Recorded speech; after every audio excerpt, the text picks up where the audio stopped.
करें स्टार्ट दोस्तों।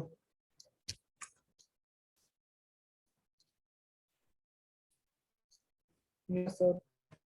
चलो, हमारे पास 11:15 तक का मार्जिन है ना। अगली क्लास स्टूडेंट्स की 11:15 तक है। चलें जी, दुरूशी पढ़ लेते हैं। सल्लल्लाहु अलैहि मोहम्मद।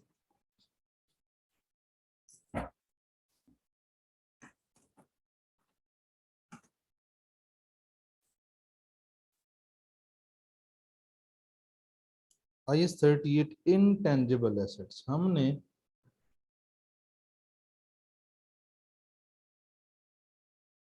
रिकॉर्डिंग हो रही है ना। हाँ ठीक है। हमने IS 16 में पढ़ा हुआ है टेंजिबल एसेट्स,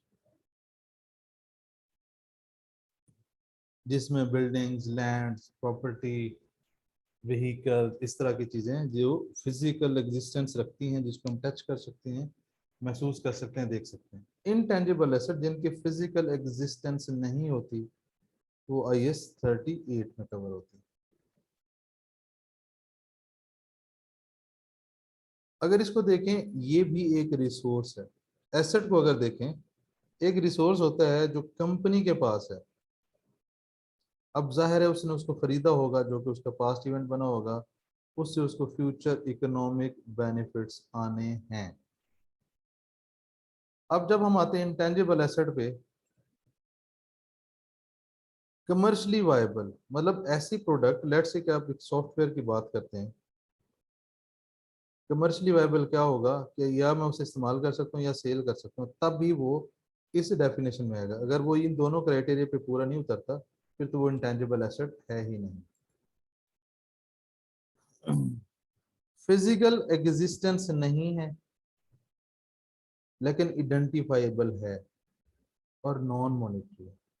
नॉन मॉनिटरी क्या होता है? मॉनिटरी सिंपल अगर एग्जांपल दूं, रिसीवेबल पेबल जो फौरन कैश में कन्वर्ट हो जाते हैं। तो हमारे जो एसेट्स होते हैं, ये property, land, equipment, vehicle, intangible asset, ये नॉन मॉनिटरी होता है, क्योंकि अगर इसको पहले बेचते हैं तो वो पहले रिसीवेबल पेबल बनाएगा, फिर कैश में जाएगा। इसका मतलब ये नॉन मॉनिटरी एसेट है जिसको हम आइडेंटिफाई कर सकते हैं और उसकी फिजिकल एग्जिस्टेंस है। इसकी एग्जांपल लेते हैं। बहुत सारी खवातीन जाती हैं खादी के आउटलेट पे, उन्होंने जी 10 सूट सिलेक्ट कर लिए, फिर वो आ जाएंगी काउंटर के ऊपर।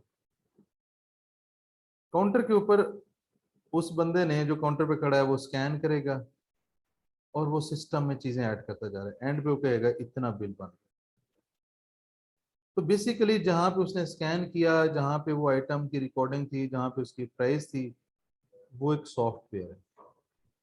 अब हम उसे देख नहीं सकते, हम उसे छू नहीं सकते, हम उसे फील नहीं कर सकते, उसकी फिजिकल एग्जिस्टेंस नहीं है, लेकिन हमें ये पता है कि वो है।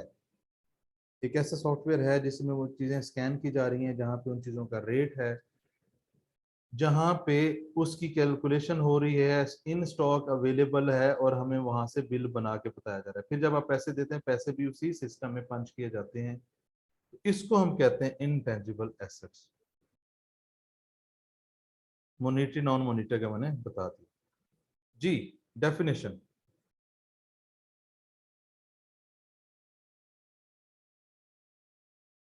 इनटेंजिबल एसेट,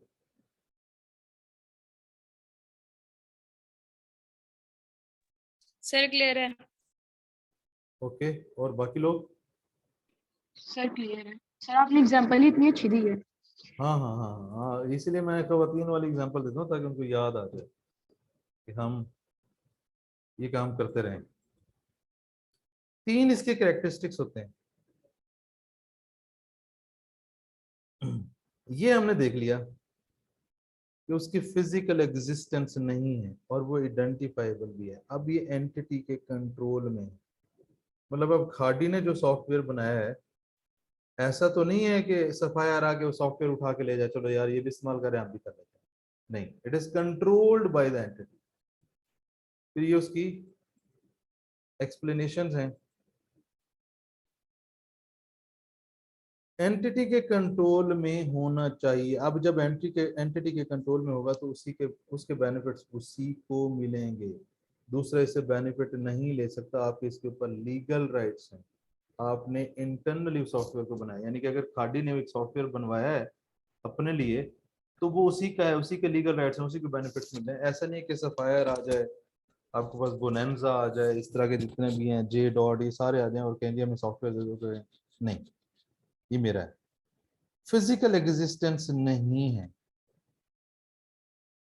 क्योंकि ये टेंजिबल नहीं है, ये इनटेंजिबल है। अब आइडेंटिफाइबल का क्या मतलब? सेपरेबल है और लीगल राइट्स हैं।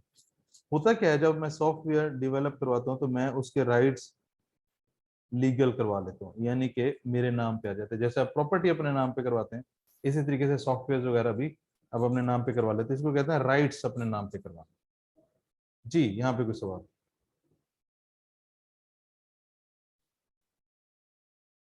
सर क्लियर है। ओके, अच्छा, ये ओवरऑल सॉफ्टवेयर आसान है, इसमें सॉफ्टवेयर कह रहा हूँ, ओवरऑल टॉपिक आसान है। इसके डिस्कशन जो है ना, इसके अंदर इंफॉर्मेशन ज्यादा है। अकाउंटिंग ट्रीटमेंट भी थोड़ा सा है, बस ये है कि आइडेंटिफाई करना है चीजों को। रिकग्निशन ऑफ इंटेंजिबल एसेट, आप लोगों को याद होगा 16 यही था, फ्यूचर इकोनॉमिक बेनिफिट्स कंपनी को मिले और उसकी कॉस्ट मेजर कर सकते हैं।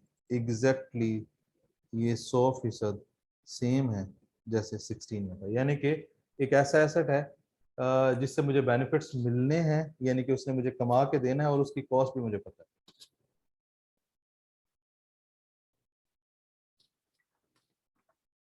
उसकी एग्जांपल इस तरीके से है कि अगर मैं एक सॉफ्टवेयर, कुछ सॉफ्टवेयर के नाम लेते हैं, आप लोगों ने सुना होगा माइक्रोसॉफ्ट डायनामिक्स, एसएपी, ओरेकल, आपने छोटे छोटे सॉफ्टवेयर सुने होंगे, क्विक बुक्स, पीच ट्री, इस तरह के ये जो सॉफ्टवेयर हैं वर्ल्ड वाइड, ये टॉप के 3 सॉफ्टवेयर हैं जो चलते हैं। या तो आप इसे परचेज कर लेंगे, यूज करना है, लाइसेंस परचेज कर लिए, या आप इस तरह का बनवा लेंगे। आप परचेज करते हैं तो लेट से उसकी 100 मिलियन कॉस्ट है, बनवाते हैं तो आपको 80 मिलियन कॉस्ट पड़ी। दोनों केसेस में आपके पास कॉस्ट अवेलेबल, और जब मैंने ये परचेज कर लिया तो जाहिर सी बात है इसने मुझे कमा के देना है। दूसरी एग्जांपल देता हूं आपको, खाड़ी अब ब्रांड चेंज करते हैं, सफायर पे आ जाते हैं। आप सफायर की वेबसाइट पे जाते हैं, अब वेबसाइट के ऊपर आपको बहुत सारे ऑप्शन नजर आ रहे होते हैं जी। सिर्फ कुर्ता सिलेक्ट करें, 2 पीस सिलेक्ट करें, 3 पीस सिलेक्ट करें, शलवार सिलेक्ट करें, ट्राउजर सिलेक्ट करें।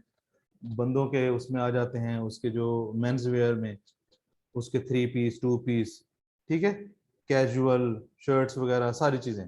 आप उसमें से 5 आर्टिकल सिलेक्ट कर लेते हैं।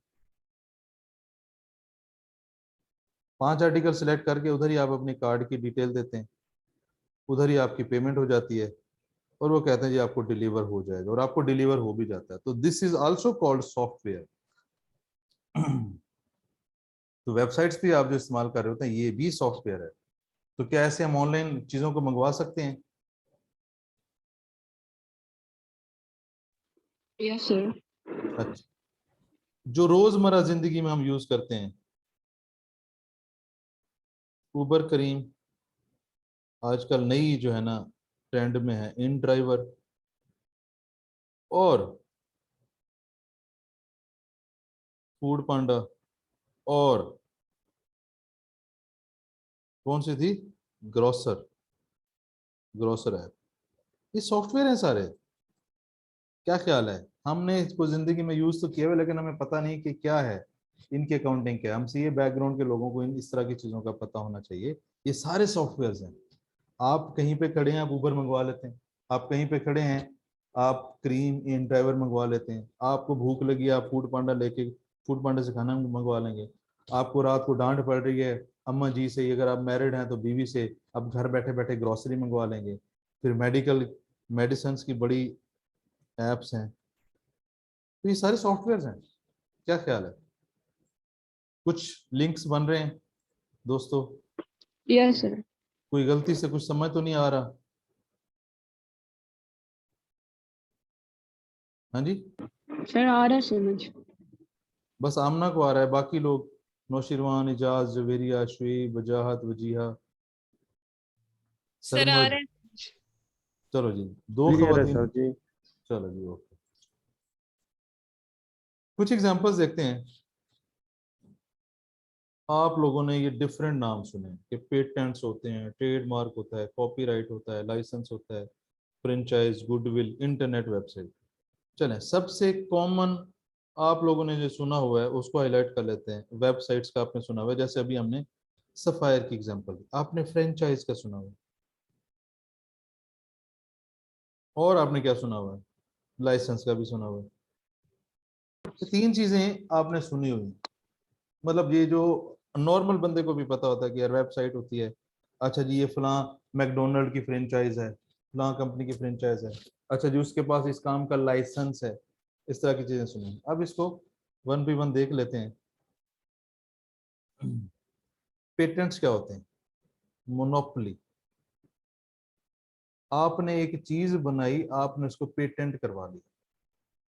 पेटेंट बेसिकली ये सारी चीजें अगर मैं बताऊं तो ये लीगल राइट्स हैं।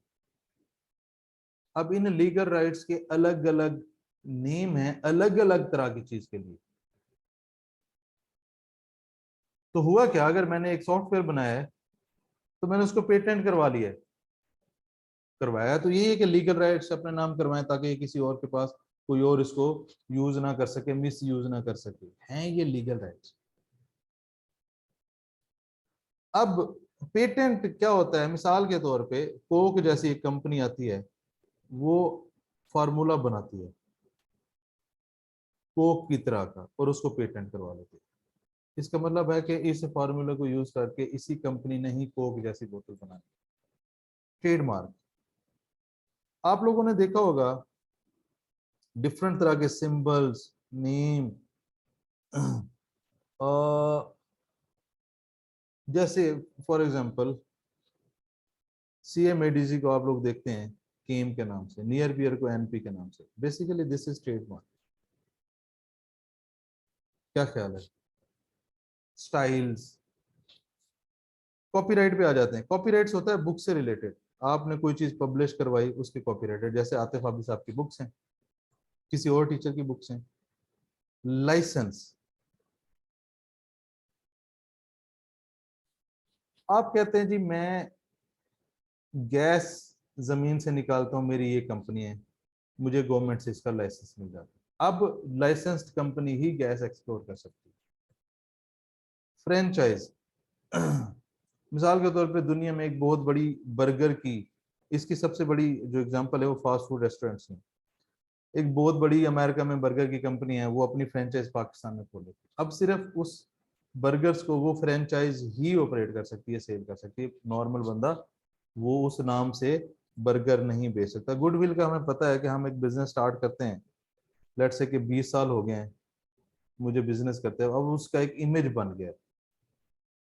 यानी कि अगर उस कंपनी की वर्थ 20 करोड़ है और उसने 20 साल से जो नाम बनाया है, बेसिकली आपको पता है कि काम होता है नाम के ऊपर।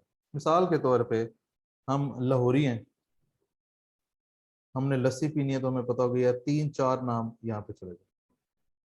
चने के नाश्ता गोगा हो गया, गुलबाई हो गया, यहाँ पे चले गए। पाए फलां जगह पे चले गए। तो बेसिकली जो बिजनेस होता है वो नाम से चलता है, आपकी इमेज के ऊपर चलता है। इसको टेक्निकली कहते हैं गुडविल। तो 20 करोड़ अगर बिजनेस की बात है तो हो सकता है 10 करोड़ गुडविल की बात। तो ये जो ओवर द पीरियड आपकी आपका इमेज डेवलप होता है, उसकी वर्थ है, जिसको हम कहते हैं गुडविल। और इंटरनेट वेबसाइट, हमने वेबसाइट डेवलप करवाई, हम उस पे अपने चीज़ों की सेल परचेज करते हैं, जिसकी नॉर्मली आप लोग क्या करते हैं, पहनने की शॉपिंग के अलावा आप लोग बहुत ज़्यादा दराज यूज़ करते होंगे, अली बाबा यूज़ करते होंगे, कौन सा था, अली एक्सप्रेस था कि पता नहीं सिर्फ एक्सप्रेस था। इस तरह की वेबसाइट्स आप यूज़ करते होंगे जी। क्या कहीं कुछ समझ तो नहीं आ गया भाइयों? Clear sir. चलो।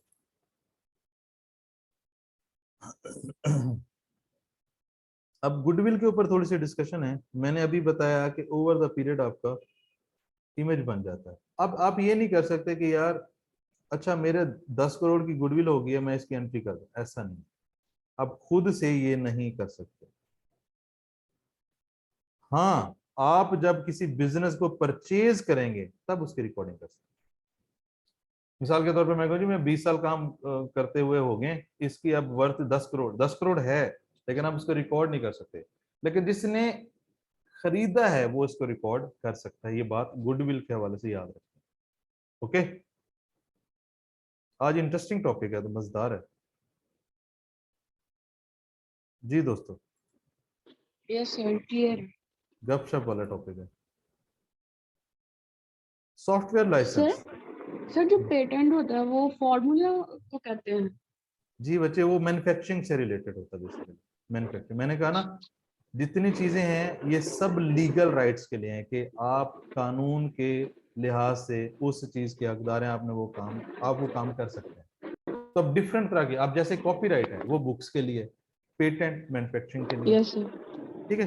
तो डिफरेंट चीजों के लिए डिफरेंट नेम्स हैं। फ्रेंचाइज किसी और चीज के लिए, लाइसेंस किसी और चीज के लिए है। ये क्या आपको लीगली राइट्स मिल रहे हैं कि आप ये काम कर सकते यस सर। हैं। अच्छा जी, सॉफ्टवेयर अभी हमने जो बात की, आप लोगों को सबसे जो इजीएस्ट चीज का पता है, ऑपरेटिंग सिस्टम, जिसको आप विंडोज के नाम से जानते हैं। विंडोज 7, विंडो 8, विंडो 10, विंडो 12, 11, ये भी बेसिकली सॉफ्टवेयर है। इसका भी लाइसेंस मिलता है, बस हम एक 25 रुपए की सीडी या मुफ्त में डाउनलोड करके ले लेते हैं। ये लाइसेंस्ड होते हैं, इसका लाइसेंस लेना पड़ता है। अकाउंटिंग सॉफ्टवेयर की हमने बात की, जैसे अभी हमने खाड़ी की एग्जांपल ली, ये अकाउंटिंग सॉफ्टवेयर है। यानी कि आप जो अकाउंटिंग पढ़ते हैं, आप जो फाइनेंशियल स्टेटमेंट्स बनाते हैं, आप जो रिपोर्ट्स बनाते हैं, इसके पीछे एंट्रीज होती हैं। अब अगर खाड़ी से जाके मैं परचेज करता हूं तो ये एंट्री होगी ना सेल की। अच्छा, अब जब उन्होंने सैलरीज देनी है वो फिर इसी सॉफ्टवेयर में करेंगे। अच्छा, जब उन्होंने कोई यूटिलिटीज के बिल पे करने हैं वो इसी में करेंगे। स्टॉक किसी से मंगवाया, पेबल बना, वो इसी से करेंगे। इसका मतलब है कि ये जो सॉफ्टवेयर है, आपको सिर्फ एक एंगल नजर आ रहा है कि इसमें सेल रिकॉर्ड, इसमें तो सब कुछ हो रहा होगा। सैलरीज इसमें, एडमिन के एक्सपेंसेस इसमें, यूटिलिटीज इसमें, आपके जो रोजमर्रा के एक्सपेंसेस हैं वो इसमें, आप स्टॉक खरीद रहे हैं वो इसमें। इसका मतलब है कि फाइनेंशियल स्टेटमेंट्स बनाने के लिए जो एंट्रीज, उसके बाद लेजर, जब एंट्रीज हर तरह की पोस्ट हो रही हैं तो उसी सॉफ्टवेयर में लेजर्स भी बन जाते हैं। उसी सॉफ्टवेयर में आके बैलेंस शीट, इनकम स्टेटमेंट, सारी चीजें बन जाती हैं। उसी सॉफ्टवेयर में रिपोर्ट भी बन जाती हैं। इसको कहते हैं अकाउंटिंग सॉफ्टवेयर। ये जब अकाउंटिंग सॉफ्टवेयर परचेज करते हैं तो आपको एनुअल अपग्रेड के पैसे भी पे करने पड़ते हैं। लेट्स से कि $100 का एक लाइसेंस है, इस पे 10% एनुअल आपने जो है ना पे करना। अब एनुअल कंपलसरी भी हो सकता है, अपग्रेड भी हो सकता है। आप अपग्रेड ना करवाएं, आप अपग्रेड नहीं करवाते तो जो लेटेस्ट दुनिया में फीचर्स चल रहे हैं वो आपको सॉफ्टवेयर में नहीं मिलेंगे, आप पुराने पे रहेंगे। तो लोग अपग्रेड भी करवाते हैं, और इस तरीके से एनुअली अरेंजमेंट्स भी होते हैं, लोग उस पर पे करते रहते हैं। क्या अकाउंटिंग सॉफ्टवेयर की समझ आ गई? Yes sir. सर अगर अकाउंटिंग सॉफ्टवेयर आ गए और ये अपग्रेड होते गए तो हम अकाउंटेंट्स जो बनेंगे वो बेचारे किधर जाएंगे फिर? हम्म, अगर लोग अकाउंटिंग सॉफ्टवेयर के पीछे लग गए तो उनकी डिमांड ना कम हो जाएगी अकाउंटेंट्स की, तो उतनी रहेगी। चले जी, मैं इसको आज एक्सप्लेन कर देता हूं। जब आप फर्म में जाते हैं, आपको एक ऑडिट डिपार्टमेंट मिलेगा, आपको एक टैक्स डिपार्टमेंट मिलेगा, आपको एडवाइजरी डिपार्टमेंट मिलेगा। अब एडवाइजरी में दो तीन चीजें होती है। एक कॉर्पोरेट, कॉर्पोरेट में यानी कि ये लीगल काम करवाने के लिए कंपनी रजिस्टर करवा दो, पार्टनरशिप रजिस्टर करवा दो। इसके अलावा एक असिस्टेंस होती है, यानी कि जिसको आप आउटसोर्स करना कहते हैं, कि फलां कंपनी का पेरोल बनाना है, चलो जी मैं टीम भेज देता हूँ, बना देता हूँ। फलां कंपनी का ये काम करना है, एंट्रीज करनी है। इसके अलावा एक और डिपार्टमेंट होता है ईआरपी। अकाउंटिंग सॉफ्टवेयर दुनिया में अवेलेबल होने के बाद जो अकाउंटेंट्स हैं, अब ये अकाउंटेंट्स कौन से होंगे जिन्होंने ऑडिट डिपार्टमेंट में काम किया होगा। जब वो किसी कंपनी में जाएंगे उनको मिलेगा अकाउंटिंग सॉफ्टवेयर जिस पे उन्होंने काम नहीं किया होगा। तो प्रॉब्लम्स हो रहे हैं, नंबर 1। नंबर 2, जो अकाउंटेंट सारे काम करते थे जिससे उनकी वर्थ थी, वो सॉफ्टवेयर कर रहा है, इसका मतलब कि उनकी वर्थ कम हो गई, बिल्कुल ठीक है। इसका मतलब मजे में कौन है? ये वाला बंदा, ईआरपी डिपार्टमेंट। चले मजे की बात, मेरे आर्टिकल ट्रेनिंग या मैनेजर, मैं ईआरपी में रहा हूँ तकरीबन 7 साल, मैंने इसी में किया हुआ है। मैं तो जदीद तर्ज के जो चार्टर्ड अकाउंटेंट्स हैं उनकी सफ में खड़ा हूँ। इसका मतलब माशाल्लाह। ये लोग तो सेफ हैं, ये लोग तो सेफ हैं। तो ये लोग जो हैं, जो ऑडिट डिपार्टमेंट में अकाउंटेंट बने, अब उनको ये सॉफ्टवेयर सीखना पड़ेगा। अब आप जो कह रहे हैं ना कि वर्थ कम हो जाएगी, देखें इस सॉफ्टवेयर को भी तो किसी बंदे ने चलाना है, इस सॉफ्टवेयर में से भी तो किसी बंदे ने चीजें निकाल के देनी है, इस सॉफ्टवेयर में भी तो जो रिपोर्ट्स बनानी है, जो ट्रांजेक्शन्स करनी है, जो सेटिंग करनी है, वो किसी बंदे ने करनी है। इसका मतलब अगर किसी के ऑडिट फर्म में, ऑडिट डिपार्टमेंट में आर्टिकल हैं और वो एक्स्ट्रा ईआरपी भी सीख लेता है, तो सर्वाइवल जबरदस्त हो गई। अगर सिर्फ ऑडिट आता है, अगर आप लोग आजकल एड्स देखें तो आप लोगों को नजर आएगा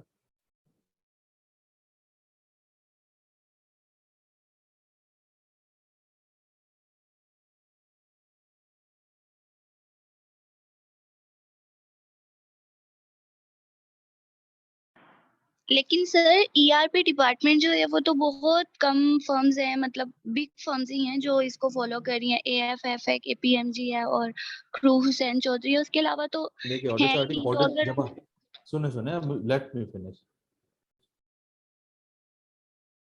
जब आप ऑडिट में आर्टिकल करते हैं, जब आप डिफरेंट कंपनीज पे जाके ऑडिट करते हैं, तो वहां पे हल्का फुल्का सॉफ्टवेयर के साथ इंटरेक्शन होती रहती है। तो कुछ लोग ज्यादा इंटरेस्ट लेते हैं, कुछ लोग कहते हैं यार हमें बस ठीक है, रिपोर्ट्स निकालो और काम करते हैं। तो हल्का फुल्का आइडिया होता है, और एक बंदे ने 3.5 साल 4 साल ऑडिट डिपार्टमेंट में काम किया होता है, तो उसका अच्छा खासा कैलिबर होता है, वो कर सकता है। जब आप इस तरह की कंपनी में जाके बैठते हैं, साल एक के अंदर आप जो चाहिए होता है वो कर लेते हैं। लेकिन मेरा मशवरा ये है कि जब आपके आर्टिकल खत्म हो रहे हो या आर्टिकल चल रहे हो, आप कोई ना कोई ईआरपी कर लें, जिसमें मैं आपको रिकमेंड करूंगा पहले नंबर पे एसएपी, दूसरे नंबर पे एमएस डायनामिक्स। आपको छोटे लेवल की बहुत ज्यादा कंपनी, लेट से 100 कंपनीज हैं, उसमें 80 कंपनी छोटी हैं, वहां पे एसएपी लगा होगा। जो बहुत बड़े सेटअप हैं जैसे मेट्रो हो गया, जैसे आपको हाइपर स्टार हो गया, वहां पे आपको डायनामिक्स नजर आएगा। बहुत बड़े सेटअप जो हैं वहाँ पे डायनामिक्स नजर आएगा, छोटे सेटअप में एसएपी नजर आएगा। तो इन दो की सर्टिफिकेशन ट्रेनिंग, अब मैं यहाँ पे अपने आप को अगर बेचूं तो अच्छी बात नहीं है, लेकिन मैं भी ट्रेनिंग करवाता हूँ, लेकिन मैं महंगा बंदा हूँ। अच्छा खैर, तो ये ऑडिट डिपार्टमेंट के साथ आना चाहिए।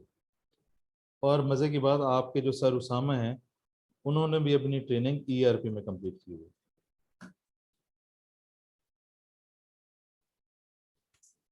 है ना। मजे की बात, चले जी, ये अब क्लियर हो गया सबको? किसी को कंफ्यूजन आज तक अगर रही है तो वो मैंने बता दी। यस सर, क्लियर है। मजेदार हो थैंक यू गया सर। काम। Yes sir, thank you. ये जो हम लोग आर्टिकल के लिए ट्रेनिंग करवाते हैं, गाइड करते हैं, उसमें भी इस तरह की चीजें मैं बताता हूँ। अच्छा, कस्टमर लिस्ट, मिसाल के तौर पे मैं एक नहीं, मैं एक टेक्सटाइल इंडस्ट्री हूँ और मैं यूरोप में एक्सपोर्ट्स करता हूँ। तो जो कस्टमर्स हैं मेरे यूरोप के, उसकी जो लिस्ट है, that is very very very very important. ये एक बहुत बड़ी चीज है। क्या ये एसेट होना चाहिए? प्रॉब्लम ये है अगर कोई मुझसे ये लिस्ट चुरा लेता है, कोई बंदा हायर करवा दें उस कंपनी में, 6 महीने के बाद उसको हटा लें और वो लिस्ट ले आए, या आप किसी ना किसी तरीके से आप कस्टमर की लिस्ट ले आए, तो ये है तो बड़ी अहम चीज। बट प्रॉब्लम ये है अगर आपके पास वो लिस्ट आ जाती है, क्या वो, हमने क्या डेफिनेशन पढ़ी थी कि कंट्रोल्ड बाई एंटिटी और फ्यूचर इकोनॉमिक बेनिफिट, यही था ना रिकग्निशन का क्राइटेरिया। फ्यूचर इकोनॉमिक बेनिफिट्स मिले और आप कॉस्ट मैयर कर, कॉस्ट तो मैयरेबल है, फ्यूचर इकोनॉमिक बेनिफिट्स मिलने के नहीं। अब कंफर्म नहीं है कि लिस्ट आपके पास आ गई है तो सारे कस्टमर आपसे ही चीजें खरीदें, तो इसीलिए कंफर्म नहीं होता, इसको हम एसेट नहीं कहते। अगर इसके ऊपर आपने कोई पैसे लगाए हैं, इसको खरीदा है, तो ये एसेट नहीं है जी। ठीक है, ठीक है जी। आज लोग बैठे हुए हैं, आज कल तो जो लीव कर गए थे, आज मजेदार है टॉपिक यस जी। सर, समझ आ रही है। ओके, इनिशियल मेजरमेंट, इसको हम जरा फास्ट फॉरवर्ड में गुजारते हैं। सेपरेटली एक्वायर्ड, अब डिस्कशन के बाद हम चीजों को देखने लगे हैं। ये आप लोगों को याद होगा, अगर मैं खरीदता हूं एसेट डेबिट बैंक क्रेडिट, अब उसमें जो जो कॉस्ट है जैसे I-16 में थी, उसी तरह की कॉस्ट मेरे पास आ जाएगी। परचेज किया, इंपोर्ट ड्यूटीज, नॉन रिफंडेबल, फलाने फलाने फलाने फलाने, डायरेक्टली एट्रीब्यूटेबल, ये वही है। ठीक है जी, कि मैं अगर सेपरेटली एक्वायर कर लेता हूँ तो उसके ऊपर जितनी तरह की कॉस्ट लगी है सबको इकट्ठा करूंगा एसेट डेबिट बैंक क्रेडिट। क्या यहाँ पे कोई सवाल है?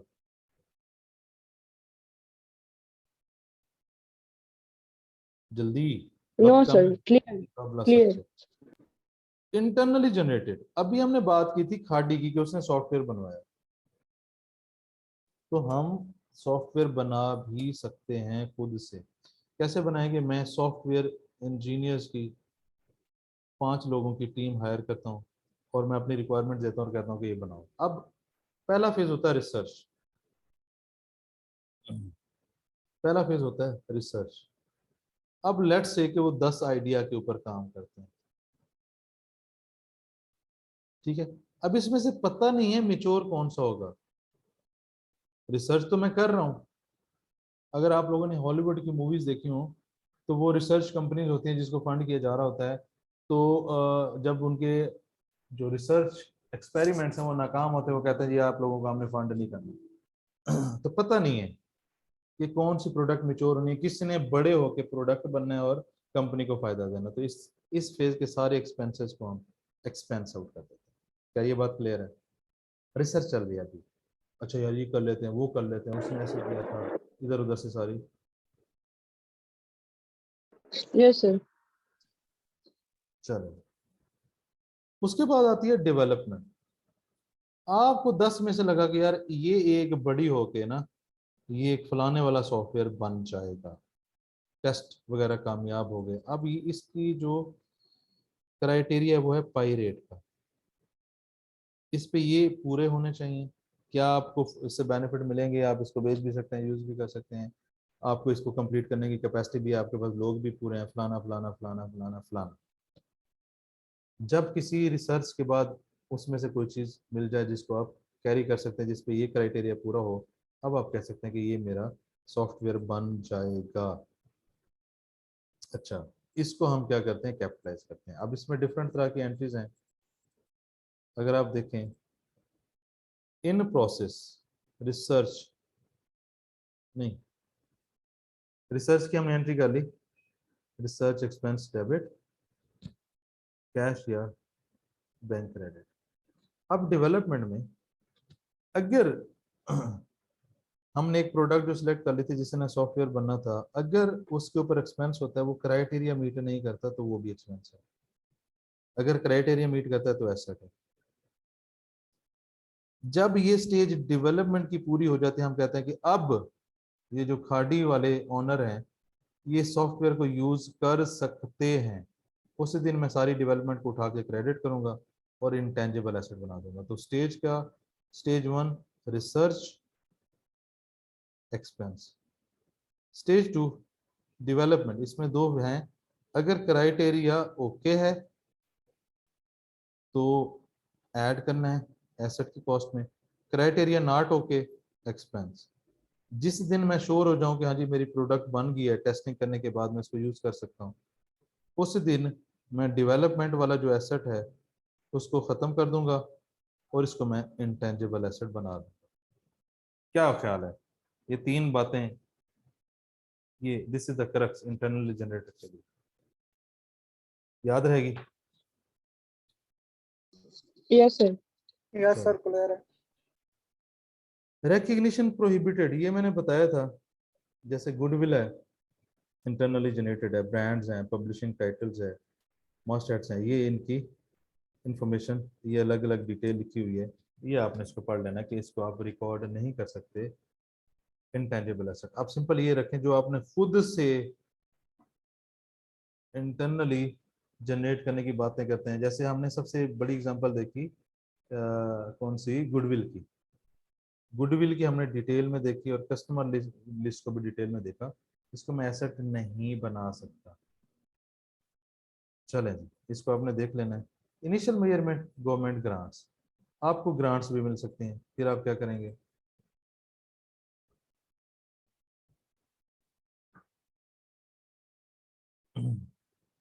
आपको लैंडिंग राइट्स मिल गए, कोई लाइसेंस मिल गया, कोई इंपोर्ट का लाइसेंस मिल गया, यानी कि आपको जो चीज़ें चाहिए वो आपको मिल जाती है।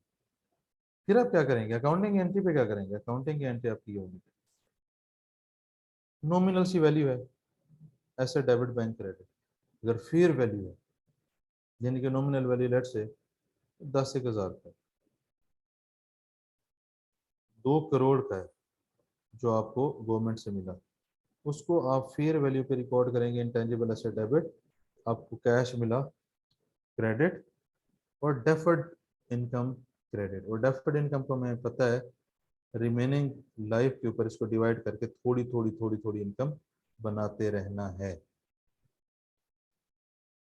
क्या ये क्लियर है गवर्नमेंट ग्रांट्स के हवाले से?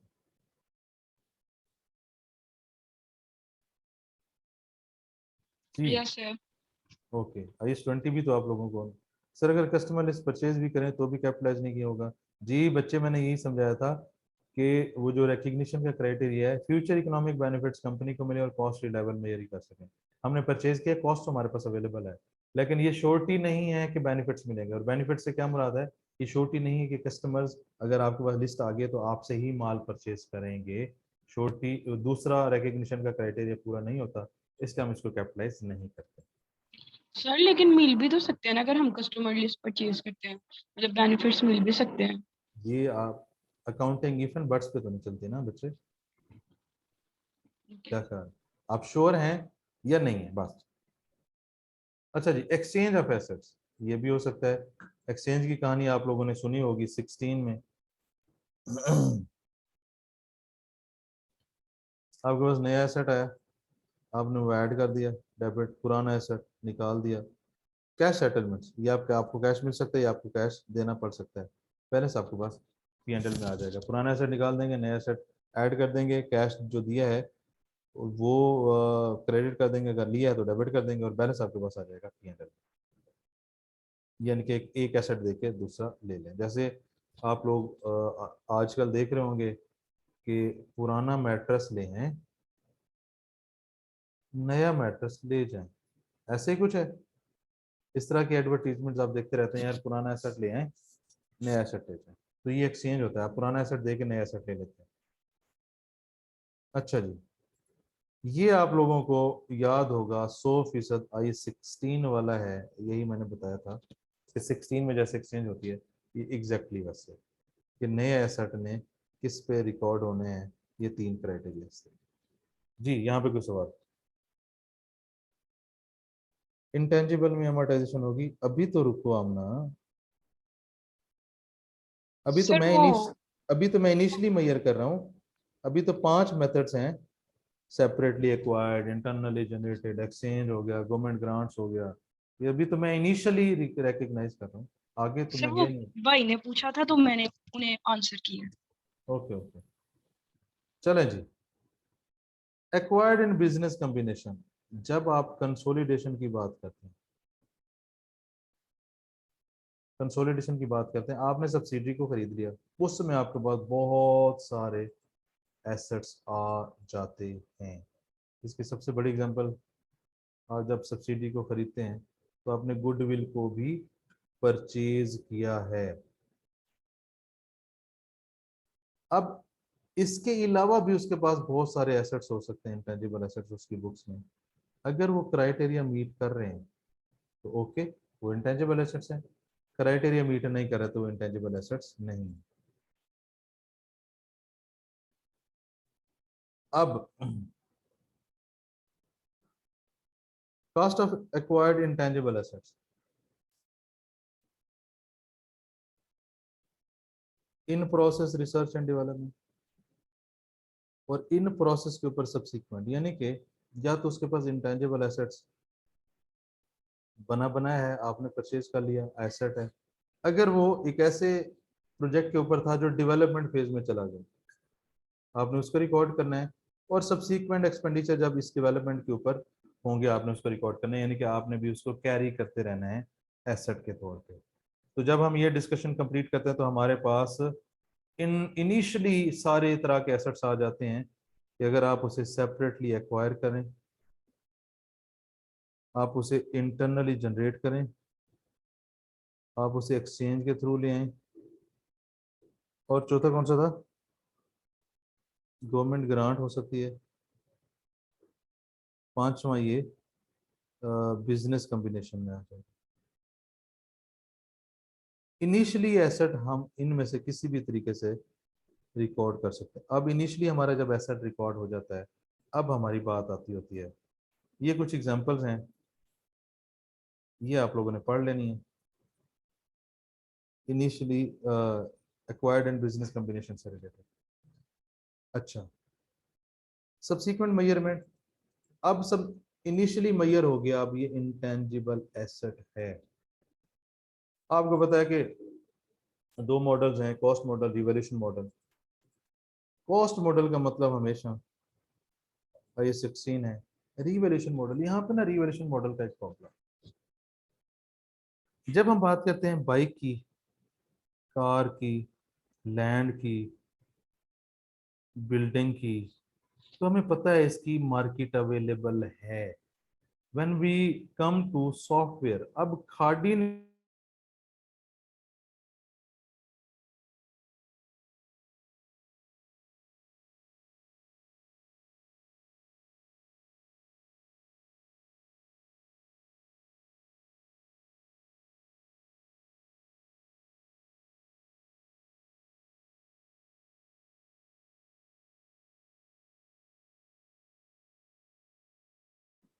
उसकी सा मुश्किल हो जाए। तो यहाँ पे रिवैल्यूएशन मॉडल अप्लाई करना टफ हो जाता है काम। रिवैल्यूएशन मॉडल अप्लाई करना टफ हो जाता है। जब आप रिवैल्यूएशन मॉडल अप्लाई नहीं कर सकते, पहली बात है कि आप 16 पे वापस आ जाएंगे, ऐसे ही है। बट अगर आप रिवैल्यूएशन मॉडल अप्लाई कर लेते हैं, आप उसकी वैल्यू अवेलेबल है, तो बाकी सरप्लस के साथ वही करना है जो आप 16 में करते हैं। क्या ये मुश्किल बात है? यानी कि अगर उसकी मार्केट अवेलेबल है तो मॉडल अप्लाई करते हैं जैसे 16 में करते थे। तो ज्यादा मुश्किल बात तो नहीं है। आवाज नहीं आ रही आमना? सर ये जब आप एक्टिव मार्केट पे पहुंचे थे ना रीवैल्यूएशन मॉडल पे, तब आवाज बंद हो गई थी। एक्टिव मार्केट आइटम्स वहां पे फ्रीली बेचे जाते हैं उसी तरह के, बायर और सेलर्स नॉर्मली आके परचेज करते हैं, प्राइस अवेलेबल। यानी कि मैं एक ऐसी मार्केट की बात कर रहा हूँ जहाँ पे लोग आते हैं परचेज करने के लिए, कुछ लोग आते हैं सेल करने के लिए, और उसकी मार्केट वहाँ उसकी प्राइस उस मार्केट में अवेलेबल है। ये बाइक, कार, बिल्डिंग, लैंड, आई 16 के आइटम्स की तो मार्केट्स अवेलेबल होते हैं। प्रॉब्लम होता है सॉफ्टवेयर की मार्केट अवेलेबल नहीं होती। अगर मार्केट अवेलेबल नहीं होगी तो आप 16 अप्लाई करेंगे, अगर मार्केट अवेलेबल है, उसकी फेयर वैल्यू निकल सकती है, तो आप रिवैल्यूएशन मॉडल अप्लाई करेंगे, उसी तरीके से सरप्लस आएगा, उसी तरीके से आप उसको रिटेन अर्निंग में लेकर जा रहे होंगे। ठीक है जी। Clear sir, yes sir. अब आते हैं अमोर्टाइजेशन के ऊपर। जैसे एसेट्स की हम डेप्रिसिएशन करते हैं, यहाँ पे उसको अमोर्टाइज करते हैं, काम वही करना है। इसमें एक दो चीजें हैं याद रखने वाली, ये जैसे डेप्रिसिएशन की एंट्री होती है वैसे अमोर्टाइजेशन की एंट्री, वहां पे यूजफुल लाइफ होती है, उस पर आप उसको डेप्रिशिएट करते हैं। यहाँ पे जो लाइफ है उसमें थोड़ा सा ट्विस्ट है। वो कहता है कि अमोर्टाइजेशन का जो पीरियड है वो शॉर्टर ऑफ होना चाहिए एसेट एक्सपेक्टेड यूजफुल लाइफ, यानी कि यूजफुल लाइफ, और दूसरी लीगल लाइफ। अब एक यूजफुल एक मेरे पास सॉफ्टवेयर है, उसकी यूजफुल लाइफ है 10 साल। लीगल लाइफ क्या है? मैंने उसका लाइसेंस लिया हुआ है जो चलेगा 12 साल। तो ये यूजफुल लाइफ है, ये लीगल लाइफ है। यानी कि वो जो मैंने कहा था ना, लीगल राइट्स, वो आपको बताते हैं इतने साल के लिए आप ये काम कर सकते हैं। तो वो लीगल लाइफ होती है। अब 12 साल मुझे लीगल लाइफ मिल गई, अब मैं इसको रिन्यू भी कर सकता हूँ। और 12 साल के ऊपर मेरे लगे 12 लाख, 12 लाख के मैंने लाइसेंस लिए। अगर मैं लेट से आगे 5 साल रिन्यू कर सकता हूँ, या जितने भी साल हो, 2 साल, 3 साल, 4 साल, 5 साल, अगर रिन्यू करने की कॉस्ट हो बहुत ज्यादा तो फिर इसको इग्नोर करेंगे। अगर कॉस्ट हो इतनी कि आप उसको इग्नोर कर सकते हैं, फिर लेट से कि 3 साल थी, ये भी ऐड हो जाएगी। यानी कि आपने एक चीज लीगली परचेज की, उसके ऊपर एक कॉस्ट लगी, ठीक है, उसने रिन्यू होना है, उसने रिन्यू होना है। अगर रिन्यू होने की कॉस्ट इतनी हो कि वो मामूली सी हो, तो फिर आप उस लाइफ को पुरानी लीगल लाइफ में ऐड करके लीगल लाइफ कंसिडर करेंगे। अगर वो लेट से कि ये 12 साल के लिए 12 लाख है और 3 साल के लिए मैंने लेना है, तो वो मांग रहे हैं 10 लाख, तो ये नॉमिनल नहीं है, इग्नोर कर दें। 12 साल के साथ साथ इन दोनों में से जो शॉर्टर होगी वो हमारा एमोर्टाइजेशन का पीरियड होगा। यहाँ पे किसी का कोई सवाल? सर जो इकोनॉमिक लाइफ होती है वो यूजफुल लाइफ होती है, मतलब हम एसिड के जो, मतलब इतनी देर हम इसको, एक तो लीगल लाइफ होती है ना कि जितनी देर हम यूज कर सकते हैं मतलब एसिड को। बच्चे, इकोनॉमिक लाइफ और यूजफुल लाइफ अलग अलग चीजें होती हैं। अच्छा। इकोनॉमिक लाइफ होती है, कंपनी ने एक एसेट बना के दिया, वो कहते हैं 10 साल चलेगा। Yes sir. हमारे जैसे कंट्रीज में वो एसेट आता है, हम कहते हैं कि नहीं यार, हमारा तजर्बा ही 8 साल चलेगा। Yes sir. कंपनी वाली जो लाइफ होती है वो 10 साल, जो हम तजर्बे की बेस पे एस्टिमेट करते हैं वो यूजफुल लाइफ। अब इसमें ठीक। से अगर दोनों गिवन हो तो यूजफुल लाइफ यूज इस्तेमाल करते हैं, ये यानी कि 16 के पॉइंट ऑफ व्यू से भी दोनों गिवन हो तो यस। Useful life. अगर सिर्फ दी इकोनॉमिक लाइफ हो और यूजफुल लाइफ नहीं, तो फिर हमें मजबूरन यही लाइफ यूज करनी है। Yes sir, thank you. चलें, हमें ये पता है कि अगर उस एसेट का यूज खत्म हो जाए, वो उसको हमने यूज करना खत्म कर दें, उसे काम लेना खत्म कर दें, तो उसको हम अमोर्टाइजेशन क्या कहते हैं, अमोर्टाइज करना बंद कर देते हैं। यहाँ पे जैसे एक ये बात अहम थी, एक यहाँ पे रेजिडुअल वैल्यू। अब रेजिडुअल वैल्यू नॉर्मली ना इंटेंजिबल एसेट के केस में 0 होती है। प्रॉब्लम क्या है, एक्टिव मार्केट नहीं है। एक्टिव मार्केट से ही पता लगेगा ना 10 साल के बाद ये कितने का बिक सकता है। तो अगर तो उसकी एक्टिव मार्केट अवेलेबल है तो आपको रेजिडुअल वैल्यू मिल जाएगी, अदरवाइज इसकी रेजिडुअल वैल्यू अवेलेबल नहीं होगी। जहाँ पे ये दो बातें बहुत अहम है। अब आते हैं तीसरी बात पे जो उसकी अहम है, finite life, infinite life. Finite life आपको पता है जो हम नॉर्मली देखते हैं। इनडेफिनेट लाइफ, कुछ चीजें ऐसी होती हैं कि हुकूमत ने आपको लाइसेंस दे दिया कि यार पूरी जिंदगी के लिए इस्तेमाल कर लो, उसकी इनडेफिनेट लाइफ है। यानी कि अमोर्टाइज करने के लिए आपने पहला पॉइंट ये देखना है कि लाइफ फिनिट है इनडेफिनेट है। इनडेफिनेट है फिर तो अमोर्टाइजेशन होगी नहीं, इन फिनिट है तो होगी। फिर आप वो यूजफुल लाइफ और लीगल लाइफ के शॉर्टर पे जाएंगे, और प्लस आप रेजिडुअल वैल्यू का कॉन्सेप्ट भी देखेंगे, तब आप उसको अमोर्टाइज कर सकते हैं। ये हमारा अमोर्टाइजेशन का क्राइटेरिया। इम्पेयरमेंट जैसे अप्लाई होता है एग्जैक्टली वैसे अप्लाई होगा जी। एक चीज, लाइफ 2 चीज, ये 3 चीज। यानी कि आपने इनिशियली जब एसेट एक्वायर कर लिया, उसके बाद आपने इस तरीके से इसको अमोर्टाइज करना है। क्या ये बातें क्लियर है? समझ तो नहीं आ गई? सर आ गई है समझ। चलो, डी रिकग्निशन के एग्जैक्टली वही क्राइटेरिया, पुराना एसेट निकाल दें, ठीक है, आपको कैश मिला, कैश मिला, डेबिट, एसेट पुराना, क्रेडिट, और आपको पता है बैलेंस P&L में। और ये जो एसेट क्रेडिट हम कर रहे हैं, we know that carrying amount net book value, तभी हम, ये बेसिकली डिस्पोजल का टी अकाउंट ही है, जैसे हम 16 में करते हैं, एग्जैक्टली वही चीज यहाँ पे है। ठीक है जी, ठीक है। Yes sir. डिस्क्लोजर, जैसे 16 में डिस्क्लोजर बनाते हैं, एग्जैक्टली वही डिस्क्लोजर नोट हम यहाँ पे बना रहे होंगे। कंपनी का name, notes to the financial statement for the year, asset का टी अकाउंट, डेप्रिसिएशन का टी अकाउंट। अब वहाँ पे डेप्रिसिएशन है, यहाँ पे अमोर्टाइजेशन है, दोनों का ओपनिंग का डिफरेंस, क्लोजिंग का difference, brought down, addition, disposal, deviation, ये सारा एग्जैक्टली वही है।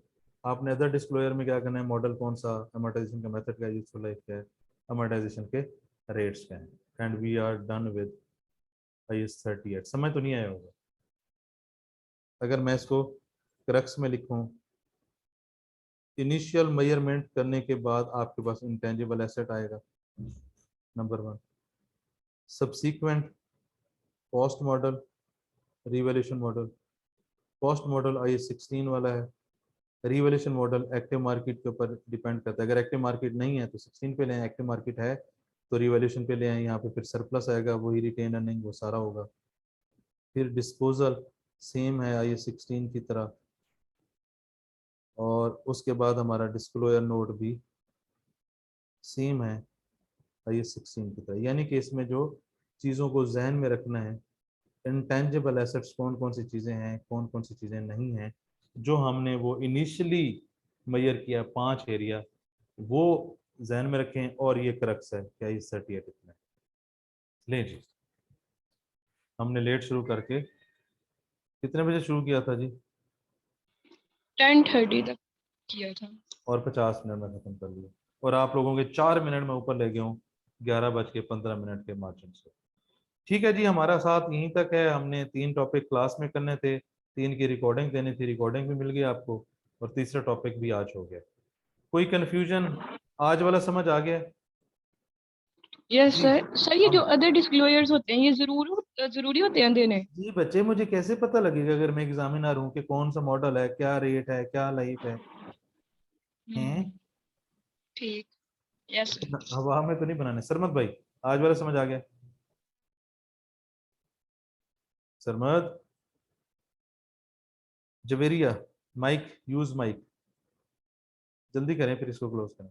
सरमत, जवेरिया। जी सर क्लियर है। ओके सरमत, इजाज। क्लियर है सर, क्लियर। ओके इजाज भाई। जी सर क्लियर है। ओके सरमत ने नहीं बताया अभी। सारिया, नौशिरवान। जी सर क्लियर। सारिया, शुएब, वजाहत। सर क्लियर है। ओके वजीहा। सर क्लियर है। चलो जी, ठीक है जी, वी आर डन।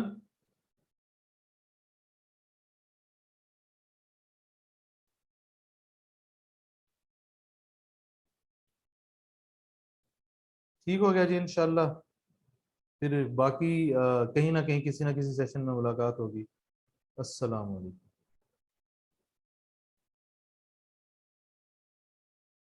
अरे यार, किधर गया?